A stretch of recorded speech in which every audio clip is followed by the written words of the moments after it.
Wali Kota Ambon, Rejatuna Pesi mengaku hingga saat ini sudah 108.000 orang atau 44% warga Kota Ambon yang menerima vaksinasi COVID-19.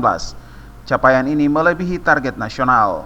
Untuk itu diharapkan dengan lajunya pelaksanaan program vaksinasi di kota ini, maka diharapkan dapat mempercepat herd immunity atau kekebalan komunal terhadap penularan COVID-19.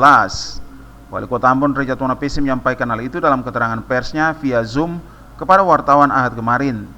Menurutnya kesadaran masyarakat cukup tinggi dalam melaksanakan program vaksinasi. Masyarakat antusias mendatangi lokasi-lokasi vaksinasi untuk mendapatkan suntikan vaksin. Wali Kota mengaku capaian herd immunity terhadap COVID-19 di Kota Ambon yaitu 75% dari target 200.000 orang lebih yang menerima vaksinasi. Sampai dengan hari ini itu kurang lebih kita sudah 44% ya, 44%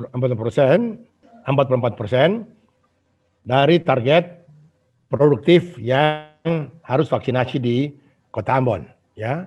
Nah, 100.000 lebih, ya, 108.000 yang sudah vaksinasi, dan hal yang istimewa itu mereka datang dengan kesadaran sendiri, ya, kesadaran sendiri. Kalau misalnya ini bisa terus kita laksanakan, tidak tertutup kemungkinan target kita untuk menjadi herd immunity itu bisa lebih cepat, ya, dari apa yang ditargetkan oleh pemerintah pusat.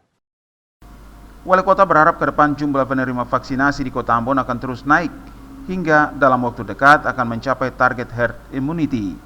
Pemerintah Kota Ambon akan mendorong pelaksanaan vaksinasi terkhusus untuk lansia yang hingga saat ini belum mencapai 50%.